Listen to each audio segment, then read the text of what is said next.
I'll have to tell you the story about the Sahasrara day, about which it was decided long time back, before I incarnated.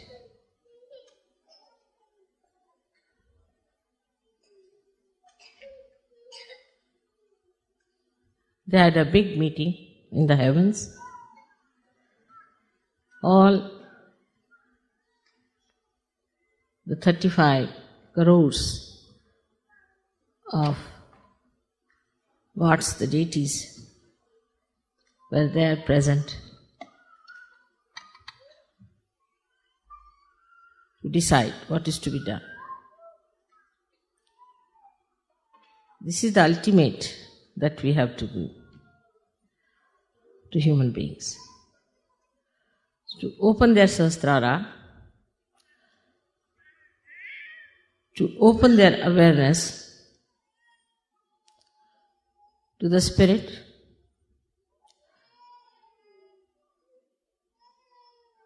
to the real knowledge of the Divine, to remove the darkness of ignorance,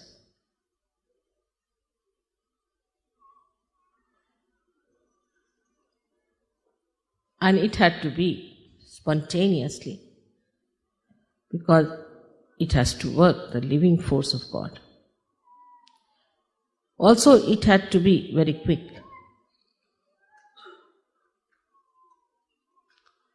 So all the gods requested that now I, the Adishakti, has to take the birth. They all tried their best. They did whatever was possible. The saints were made by them, but very few. They incarnated, and people made religions out of them, which were perverted, brought them bad name. No reality in those religions. These religions were money oriented or power oriented. There was no divine force working. Actually, it was all anti-divine. How to now turn human beings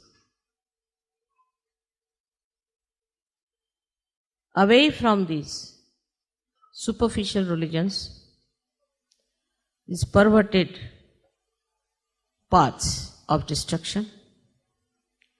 How to tell them about all these established organizations? For ages they have been ruling, making money, making power. It was a tremendous task. Had to be done with great patience and the love. It was a very delicate work also, because they believed in those religions, innocent people, simple people. To blast them that this is all nonsense, there are no religions. They are against the incarnation, against all the prophets, against all the saints. That's why all the real saints had to suffer. It's a powerful work that was to be done. And that's why Adi Shakti had to take birth on this earth. It had to be before the 6th of May, because 6th of May was the doomsday in that year. It was done on the 5th of May at the nick of the time.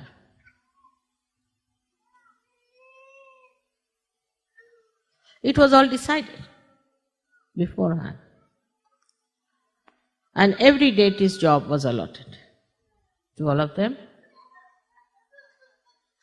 Very efficient deities, very obedient,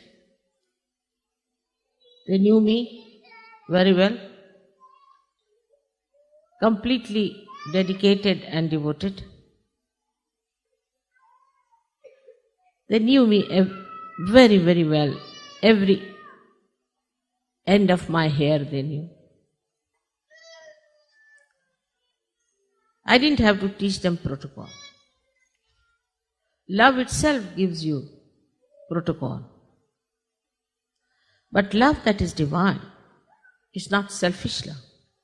It's not the way we love my child, my husband, my country, my clothes. It is the love which is divine,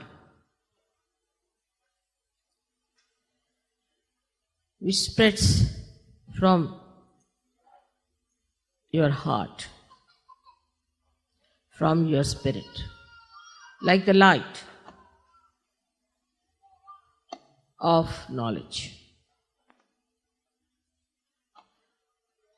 What a tremendous task it was. So, as said, at Sahasrara, I had to be Mahamaya. I had to be Mahamaya. I had to be something that people can't recognize me easily. But deities? No. This Mahamaya had to come on this earth. Not the Adishakti in her purest form is too much.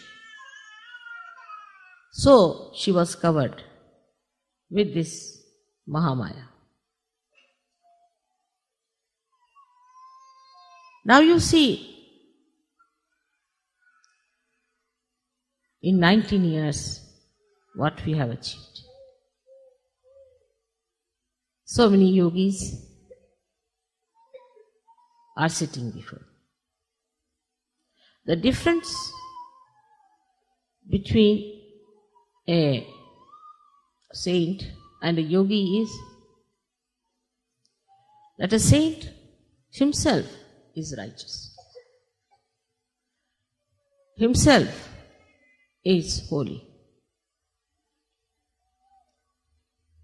But he doesn't know much about the Kundalini.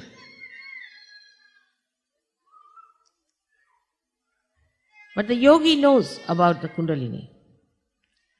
But the difference between a yogi and a Sahaja Yogi is that Sahaja Yogi has powers. And Sahaja Yogini has powers to give realization to others.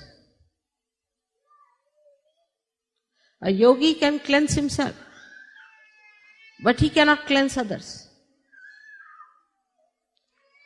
While a Sahaja Yogi can cleanse others and cleanse himself. So this is the superior most state which you achieved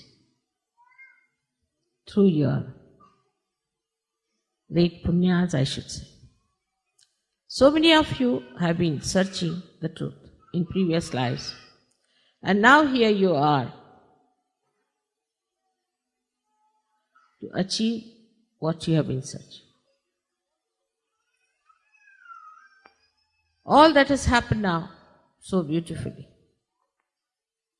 You are not even aware what has happened to you. Automatically, spontaneously you've got the powers within your central nervous system in a split of a second. Your attention has been fixed now. Of course, even now some people don't have. Even now I see the attention wobbles.